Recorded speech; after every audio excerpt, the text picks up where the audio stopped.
ഞങ്ങളുടെയൊക്കെ നാട്ടിൽ തേങ്ങയ്ക്ക് 3 കണ്ണാണുള്ളത്. നിങ്ങളുടെ നാട്ടിൽ എത്രയാണെന്ന് എനിക്കറിയത്തില്ല. ഈ 3 കണ്ണിൽ പെട്ടെന്ന് കിഴിയുന്ന കണ്ണ് ഏതാണെന്ന് പിള്ളേർക്കറിയാം. ഇവന്മാരിത് കമ്പോ കമ്പി യൂർക്കിലേക്ക് ഇത് കിഴിച്ചിട്ട് ഒരു ഗ്ലാസ് പിടിച്ചോണ്ട് ഇങ്ങനെ നിൽക്കും. എന്നാ വെള്ളം വരുമോ? ഉടനെ എന്ത് ചെയ്യും? കുലുക്കിയാലോ 2 തുള്ളി. അത്രേ ഉള്ളൂ. ഞാൻ ഈ 360 ദിവസം ഒരു വർഷത്തിലുണ്ടെങ്കിൽ 350 ദിവസം ഓരോ ചർച്ചകൾ ശുശ്രൂഷയ്ക്ക് പോകുന്നയാളാണ് നമ്മുടെ നാട്ടില്. ഞാനും കാണാറുണ്ട് ഈ പാസ്റ്റർമാർ എഴുന്നേറ്റ് ഈ കുലുക്ക്. പാസ്റ്റർമാർ എഴുന്നേറ്റ് ഒരു കണ്ടിട്ടില്ലേ? ഉടനെ നമ്മള് ലേലുയ ഒരു പാട്ടൂടെ പാടി ദൈവത്തെ ആരാധിക്കാം. കണ്ടിട്ടില്ലേ? എന്തിനാ ഇങ്ങനെ കുലുക്കുന്നറിയോ? 2 തുള്ളിക്ക് 2 തുള്ളി അധികം വരട്ടം നോക്കാം. ഇതിൽ കൂടുതലൊന്നും ഇതിന്റെ അകത്തൊന്നും പ്രതീക്ഷിക്കാനൊന്നും പറ്റത്തില്ല. അപ്പൊ അധികം വരട്ടം നോക്കാം. പാസ്റ്റർമാരെ കണ്ടിട്ടില്ലേ? ഇവിടെ വൈകുന്ന കണ്ണ് കാണിക്കും. ഇങ്ങനെ കാണിക്കുന്നത് എന്നറിയോ? തൊട്ടാൽ കൂട്ടാൻ അറിയോ? 2 തുള്ളിയെങ്കിൽ 2 തുള്ളി അതെങ്കിലും ഒന്ന് വരട്ടം. ഹല്ലേലൂയ. അപ്പൊ ഈ കിഴിയപ്പെട്ട് കഴിഞ്ഞുള്ള പ്രശ്നം ഇതിനെ എന്ത് ചെയ്യണം? കുലുക്കണം. കുലിക്കാനും കാര്യമായിട്ടൊന്നും വരത്തില്ല. 2 തുള്ളി കൂടുതൽ പ്രതീക്ഷിക്കണം. ഒരിടത്ത് ഞാനിത് പറഞ്ഞോണ്ടിരുന്നപ്പോ ഒരു പുള്ളി എന്നോട് പറയാ, കിഴിച്ചിട്ട് ഒരു സ്ട്രോ ഇട്ടാ മതി. എന്നാലും ഈ പുള്ളി പൊട്ടത്തില്ല. എങ്ങനെയെങ്കിലും തട്ടിപ്പ് കാണിച്ചതിനകത്തുനിന്ന് വെള്ളം പുറത്തു കൊണ്ടുവരാൻ ഈ പുള്ളി ഇപ്പോഴും നോക്കുന്നത്. ഞാൻ പറഞ്ഞ അച്ഛാ, അതുകൊണ്ട് അച്ഛൻ നന്നാകാതിരിക്കുന്നത്. കാരണം അച്ഛൻ ഇപ്പോഴും തട്ടിപ്പ് വിദ്യയിലൂടെ എങ്ങനെ ആത്മാവ് ഉണ്ടാക്കാം എന്നുള്ളതാണ് അച്ഛൻ്റെ ചിന്ത. ക്രൈസ്തവ നമ്മുടെ ഇന്ത്യയില് കേരളത്തില് അറിയപ്പെടുന്ന ഒരു മ്യൂസീഷ്യനുണ്ട്. അദ്ദേഹം ഇപ്പൊ നമ്മുടെ അവിടുത്തെ ക്രൂസൈഡുകളെല്ലാം കൊച്ചുമോനൊക്കെ അറിയാവുന്ന ഒരാളാണ്. എല്ലാ ക്രൂസൈഡുകളിലും വായിക്കുന്ന ആളാണ്. ഭയങ്കര പരിപാടികളാണ്. അവസാന സമയത്ത് അന്യഭാഷയുണ്ട്.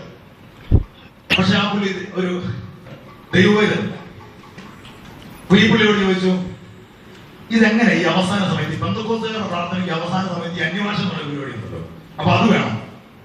അപ്പൊ അതിന് നിങ്ങൾ എന്തോ ചെയ്യുന്നേ? ഈ പുള്ളി പറയും, അതിനുള്ള തന്ത്രമൊക്കെ എനിക്കറിയാം. ചോദിച്ചു, എന്തോ പരിപാടി? ഞാൻ പ്രോപ്പിക്കാത്ത ഈ സാധനമാക്കിയിരിക്കുക. ഇത് ഒറിജിനലൊന്നും അല്ല, എന്നിട്ട് എന്ത് ചെയ്തിരിക്കുക? പ്രോപ്പിക്കാത്ത ഈ സാധനം ഇട്ട് പുള്ളിക്കുക. ഇത് കേൾക്കുമ്പോ നമ്മളോ നിൽക്കുക.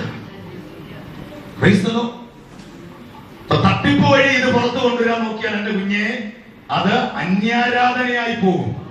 ക്രൈസ്തവോ, യഥാർത്ഥത്തിൽ ഇത് പുറത്തു വരണമെങ്കിൽ എന്ത് ചെയ്യണം? ഈ തേങ്ങ പൊട്ടിക്കണം. ഈ തേങ്ങ അങ്ങ് പൊട്ടിച്ച 2 പീസാകും. ഈ 2 പീസ് എടുത്ത് വെച്ച് നമ്മളിങ്ങനെ കുലുക്കണം. പിന്നെയും എന്തിനാ ഇങ്ങനെ കുലുക്കുന്നതായിട്ട് വരുന്നേ? അതാ എന്റെ സംശയം മൊത്തം. പിന്നെയും നമ്മൾ പറയും, ശക്തിയോടെ കരങ്ങൾ അടിച്ചാട്ടെ. പറയുമ്പോഴേ ഓർത്ത് ഇത് പൊട്ടിയിട്ടൊന്നുമില്ല, ഇത് ഉടയപ്പെട്ടിട്ടേ ഉള്ളൂ. അതുകൊണ്ടായിട്ട് നിർബന്ധിക്കേണ്ടതായിട്ട് വരുന്നത്. അപ്പൊ നോക്കുക, ഇത് ഉടയപ്പെട്ടാൽ ഇത് പൂർണ്ണമായി എന്ത് ചെയ്യും? ഒഴുകി വരും. ക്രൈസ്തവോ, അപ്പൊ എന്തൊക്കെ ഉടയണം? ദേഹം ഉടയണം. പിന്നെന്തുടയണം? ദേഹി ഉടയണം. എന്തുവാ ദേഹം? ദേഹി എന്നൊക്കെ പറഞ്ഞാൽ, ദേഹം എന്ന് പറഞ്ഞാൽ അസ്ഥിയും ജഡവും മാംസവും അടങ്ങുന്നതാണ് ദേഹം. ദേഹി എന്ന് പറഞ്ഞാൽ ചിന്തകളും അറിവുകളും കഴിവുകളുമാണ് ദേഹി. ദേഹത്തെ നമുക്ക് എങ്ങനെ ഉടയ്ക്കാം, പക്ഷെ ദേഹി ഉടയ്ക്കാനാണ് ഇച്ചിരി ബുദ്ധിമുട്ട്. ദേഹത്തെ എങ്ങനെ ഉടയ്ക്കാം, പക്ഷെ ദേഹി ഉടയ്ക്കാനാണ് പാട്. ദേഹി എന്ന് പറഞ്ഞാൽ എന്താ? ചിന്തകളും അറിവുകളും കഴിവുകളും മിടുക്കുകളും നമ്മുടെ വിദ്യാഭ്യാസവും ഇതെല്ലാം ഇരിക്കുന്നവരാണെന്നറിയോ? ദേഹിക്കാത്ത. അവൻ ഉടയാൻ വലിയ പാടാണ്. ഉദാഹരണം പറഞ്ഞാല് നമ്മുടെ നാട്ടില് ജനറൽ കൺവെൻഷനൊക്കെ ഉണ്ട്. ജനറൽ കൺവെൻഷനൊക്കെ പോയിട്ടുള്ള എത്ര പേരുണ്ട്? ജനറൽ കൺവെൻഷനെ കണ്ടിട്ടുള്ളവര് അതില്ലേ? നമ്മളെല്ലാവരും പോകുന്നവരെ, പക്ഷെ നമ്മുടെ കൈ പൊക്കത്തില്ല. കാരണം നമ്മൾ പറയാൻ വന്നിരിക്കുക തലയ്ക്ക് മേളിൽ എന്ത് ചെയ്തത്? കൈ പൊക്കരുത്. കൈ പൊക്കിയാലോ? തലയെന്ന് പറയുന്ന പുരുഷനല്ലേ? അപ്പൊ തലയ്ക്ക് മേളിൽ കൈ പൊക്കിയ പുരുഷന്റെ തലയെ മേലിലായി പോകത്തില്ലേ? വീട്ടിൽ ചെന്നാൽ നേരിട്ട് പൊക്കുന്നതിന് ഒരു കുഴപ്പമില്ല. ഇവിടെ വെച്ച് കൈ പൊക്കിയാൽ ദൈവത്തെ സ്തുതിക്കുന്നതിന് ഒരു കുഴപ്പം. അങ്ങനെയാണ് പുരുഷൻ എന്തിനാ കൈ പൊക്കുന്നത്? അവന്റെ തല ക്രിസ്തുവല്ലേ? ക്രിസ്തുവിന്റെ തലയുടെ മണ്ഡലം, ക്രിസ്തുവിന്റെ മണ്ഡലം എന്തിനാ പൊക്കുന്നത്? ചുമ്മാ കുറെ പൊട്ടത്തരം പഠിപ്പിച്ചിട്ട് നടക്കുക എന്തേലും ആട്ടെ. അപ്പൊ ഈ ജനറൽ കൺവെൻഷനൊക്കെ നമ്മൾ പോകും. അവിടെ എത്ര വലിയ അത്ഭുതങ്ങൾ നടന്നാലും, എത്ര വലിയ വിടുതൽ നടന്നാലും ചലിക്കാതിരിക്കുന്ന ഒരു കൂട്ടം ആളുകൾ നമുക്ക് കാണാം. വീൽ ചെയർ വന്ന പുള്ളികൾ ചാടി എഴുന്നിട്ട് നൃത്തം ചെയ്താലും അനങ്ങാതിരിക്കുന്ന ഒരു ഗ്രൂപ്പുണ്ട്. ആരാന്ന് പറയോ? ആരാ? എന്താ വെളിപ്പാടാ നിങ്ങളുടെ? സ്റ്റേജിലോട്ട് നോക്കിയാൽ മതി, ഒരെണ്ണം അനങ്ങത്തില്ല. എന്താ കാര്യം എന്നറിയാമോ? ഞങ്ങൾ ഞങ്ങളാരെന്നറിയാവോ? ഞങ്ങൾ ഈ വിശ്വാസികളെ പോലുമല്ല. ഞങ്ങൾ DP-യും EP-യും VP-യും KP-യും ഒക്കെയൊക്കെ അല്ലേ. അതുകൊണ്ട് ഞങ്ങൾക്ക് ഇതൊന്നും ബാധകമല്ല. എന്താ കാര്യം? ഉടയപ്പെട്ടിട്ടില്ല. നിങ്ങൾ വിഷമിക്കൊന്നും വേണ്ട. കേരളത്തിൽ നമ്മളെ എല്ലാ കേന്ദ്രത്തിലും പോയി ഞാനിത് പ്രസംഗിച്ചിട്ടുള്ള കാര്യം. കർത്താവ് എനിക്ക് തന്നിരിക്കുന്ന പറയാന് അല്ല, വെച്ചോണ്ടിരിക്കാനല്ല.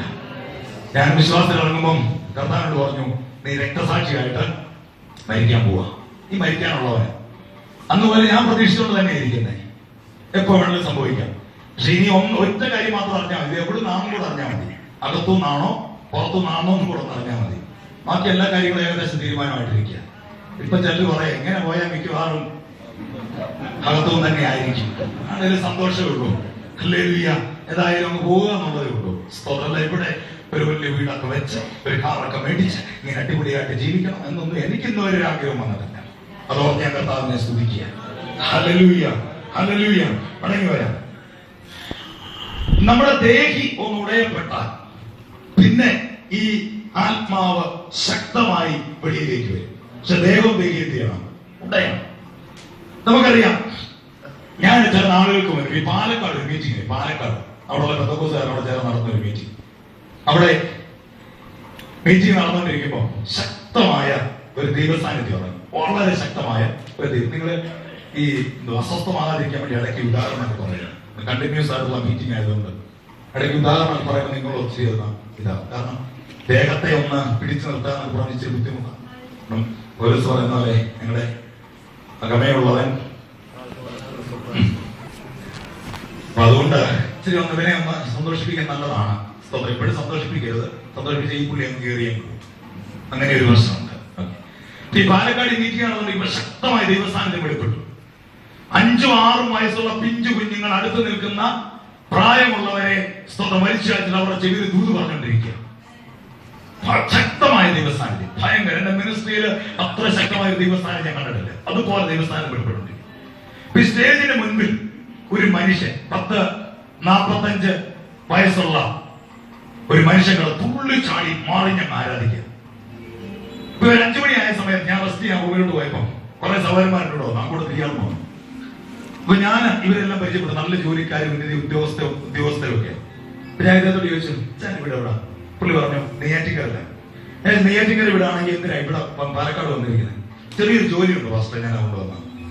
ഞാൻ എന്തോ ചെറിയ ജോലി? പുള്ളി പറഞ്ഞു, ഓ, പോലീസ് ഡിപ്പാർട്ട്മെന്റ് ഒരു കുഞ്ഞു ജോലിയാണ്. ഞാൻ വീണ്ടും ചോദിച്ചു, പോലീസ് ഡിപ്പാർട്ട്മെന്റിൽ ഏത് പോസ്റ്റിലാണ് നിങ്ങൾ ജോലി ചെയ്യുന്നത്? ഇങ്ങനെ കുറെ നേരം ചോദിച്ചു കഴിഞ്ഞാൽ ഈ പുള്ളി വെറും കൂളായിട്ട് പറയാം, ഓ, ഞാനീ പാലക്കാട് DYSP. പാലക്കാട് DYSP തലയും കുത്തി മറിഞ്ഞ് ദൈവത്തെ ആരാധിക്കുക. അപ്പൊ ഞാനിങ്ങനെ ചിന്തിച്ചു, ഇവിടെ പാലക്കാട് DYSP ഇങ്ങനെ തന്നെത്താൻ മറന്ന് ആരാധിക്കുമ്പോ ഞങ്ങളുടെ നാട്ടിൽ കുറെ പുള്ളികളുണ്ട്. 10ാം ക്ലാസ് കുസ്തി കഴിഞ്ഞ കുറെ പുള്ളികൾ നിൽക്കുക, മസിൽ പിടിച്ച് പണ്ടലൂരുടെ മുമ്പിൽ തവണ നിൽക്കട്ടല്ലേ നിൽക്കുക. അങ്ങനെയൊക്കെ ഉണ്ടായി ഞങ്ങളെ കൂടെ ഒന്ന് തുള്ളിക്കലാണ്. പിന്നെ നിന്നെ തുള്ളിച്ചിട്ട് ഇവിടെ എനിക്കതാണ് നേടാൻ പോവുക. നീ തുള്ളിയാ നിനക്ക് കൊള്ളാം, നീ ആരാധിച്ചാൽ നിനക്ക് കൊള്ളാം, നീ ആരാധിച്ചാൽ നിന്റെ ഫാമിലി അനുഗ്രഹിക്കപ്പെടും, നീ ആരാധിച്ചാൽ നിന്റെ ശരീരത്തിലെ രോഗം മാറും, നീ ആരാധിച്ചാൽ ദൈവിക വെളിപ്പാടുകൾ നീ പ്രാപിക്കും. ഇത് മറ്റൊരാൾക്ക് വേണ്ടിയല്ല, ഇത് നിനക്ക് വേണ്ടി തന്നെ ആയിരിക്കണം. അഭിഷേകത്തിന്റെ ശക്തി. Hallelujah, hallelujah. അങ്ങനെയെങ്കിൽ ഞാൻ പറയട്ടെ, ഒറ്റ വാക്കുകൾ പറഞ്ഞ് നമ്മൾ അവസാനിപ്പിക്കാൻ പോവുക. 4 കാലഘട്ടങ്ങളിൽ പകരപ്പെട്ട അഭിഷേക ശക്തിയാണ് നമ്മൾ ചിന്തിച്ചുകൊണ്ടിരിക്കുന്നത്. നമ്മൾ ഇപ്പൊ അല്പം ബ്രേക്കിന്റെ ടൈം ആയിരിക്കുക. അതുകൊണ്ട് ബാക്കി പറഞ്ഞാൽ ഒരിടത്തും എത്തുന്നില്ല. അതുകൊണ്ട് നമ്മൾ അവസാനിപ്പിക്കാൻ പോവുക. 2ാമത്തെ കാലഘട്ടം യേശുവിന്റെ കാലഘട്ടം. യേശുവിന്റെ കാലഘട്ടത്തിൽ പകരപ്പെട്ട അഭിഷേകത്തിന്, പഴയ നിയമ കാലഘട്ടത്തിൽ പകരപ്പെട്ട അഭിഷേകത്തിന്റെ ശക്തിയേക്കാൾ ശ്രേഷ്ഠമായ 100 മടങ്ങ് ശ്രേഷ്ഠതയേറിയ ഒരു ശക്തിയായിരുന്നു യേശുവിന്റെ കാലത്ത് പകരപ്പെട്ട അഭിഷേകത്തിന്റെ ശക്തി. നമ്മുടെ കണ്ണുകളെല്ലാം ദൈവകരങ്ങളിലേക്ക് നമ്മളെ ഒന്ന് സമർപ്പിക്കാം. ഹല്ലേലൂയ. കേൾക്കപ്പെട്ട വചനം അത് വെറുതെ വചനമായിട്ടിരിക്കുകയല്ല, നമ്മളിലേക്ക് ഒന്ന് വ്യാപരിക്കണം. ദൈവശക്തി നമ്മുടെ മേൽ ഒന്ന് ഇറങ്ങട്ടെ, ഒന്ന് വ്യാപരിക്കട്ടെ. എല്ലാവരും ഒരു നിമിഷം കണ്ണുകളൊന്ന് അടച്ച് ആത്മാർത്ഥതയോടെ പ്രാർത്ഥിച്ചു.